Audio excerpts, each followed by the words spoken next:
हो तो हमें बात का ध्यान पूर्वक सुनो। काहे कि एक साधे सब सधे, सब साधे सब जाय, और पानी देवे मूल को फूल ही फल अघाय, खेती करे बनिज का धावे, दुईमा एको हाथ नावे। कहा के अर्थ है कि बैठे पूजन करो, ध्यान तुम्हारा कहूँ अलग लाग, तो तुमका पूजन से कोई पुण्य फल प्राप्त न हुई। इससे अच्छा जितनी देर भगवान के पूजन हुए, कथा पर ध्यान दी जाए तो 88,000 ऋषि मुनि लोगन का सूर्य जी महाराज कहीं कि एक बार नारद जी 14 लोकन में घूमते घूमते, 7 लोग धरती से ऊपर, 7 धरती से नीचे, तो है 14 लोकन में घूमते घूमते अंत में नारद जी मृत्यु लोक यानी अपने धरती पर, अपने धरती दूसरा नाम मृत्यु लोक है, यहाँ पर आए तो कहा देखिए नारद जी देखें कि धरती पर 84 लाख योनियां हैं, यानी 84 लाख मेरे के प्राणी धरती पर।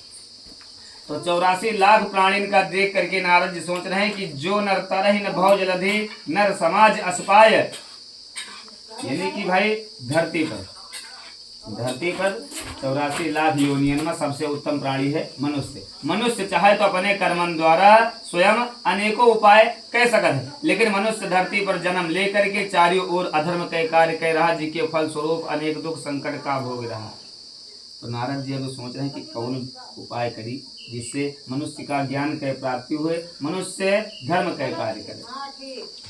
अतना सोच करके नारद जी गए भगवान के धाम का। भगवान का धाम कहाँ है?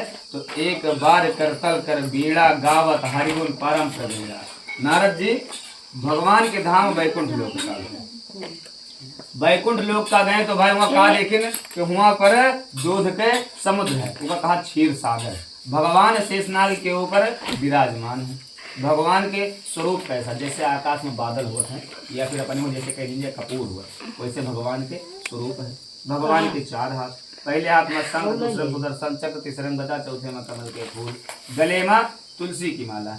जब नारद जी इस प्रकार भगवान के रूप का देखें तो उनके स्तुति करे लागे कि जय दुष्ट संहारी भवभय हारी, जय कर आदि न अंता, जय असुर विनाशक धर्म प्रकाशक, गावहि वेद अनंता, जय जन्म रंजन पाप प्रभंजन, सुखकारी मुनि संता, चंचल नर नारी अति दुख भारी, मुक्त करो भगवंता।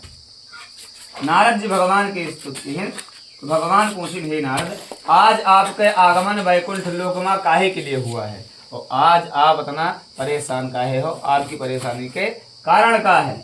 तो नारद जी कहे कि मृत्यु लोक के जन सकल हाँ युत कलेश अनंत के उपाय से मुक्त हो मोसों कह भगवान।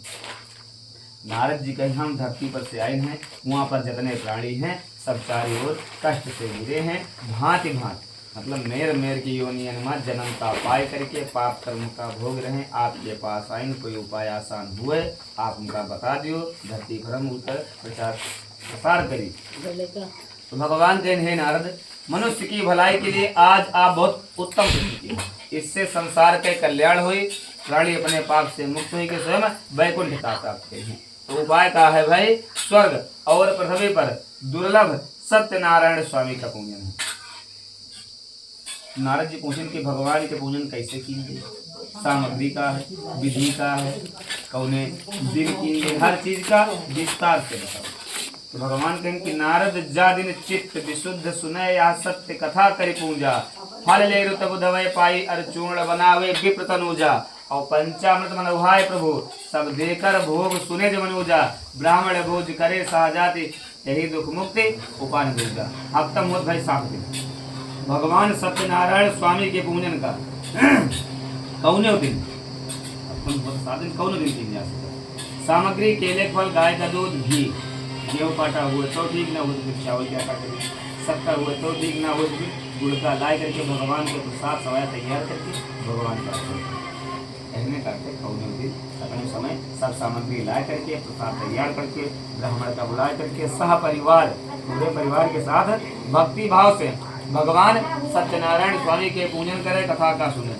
जब पूजन समाप्त हो जाए तो जो लोग आए करके पूजन में शामिल हुए हुए सब लोगों का भगवान के पूजन के प्रसाद करें। फिर जब लोग अपने अपने घर का जाए ला गए तो भगवान सत्यनारायण स्वामी के नाम का स्मरण करते हैं, भगवान का नाम जपते हुए अपने घर का जाएं। फिर ब्राह्मण का भोजन दक्षिणा यथा शक्ति दे करके विदा करें। तो चहुजुग चौसुत नाम प्रभाव कल विशेष नहीं अनुभव, कलयुग में भगवान कहें नारद ई कलयुग में जो मनुष्य ई प्रकार श्रद्धा भक्ति विश्वास से भगवान सत्यनारायण